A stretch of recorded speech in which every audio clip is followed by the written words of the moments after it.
anything different. Yep. Water level should be way up. Yeah.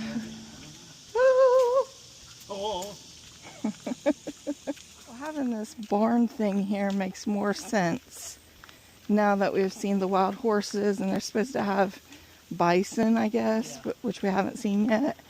But having this part of the park kind of makes more sense, even though it's further away. Because this place was used at some point. Yeah, Except it's, because at that time when we were here before, it didn't really make a whole lot of sense. But now it makes a little bit more sense. I didn't realize it was adjacent to a huge prairie. Right.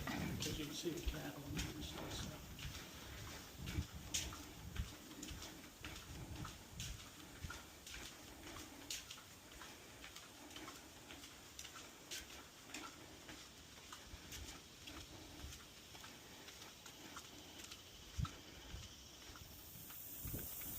Yeah, they were like, you can see the difference in the vegetation. I think that's where the water level was.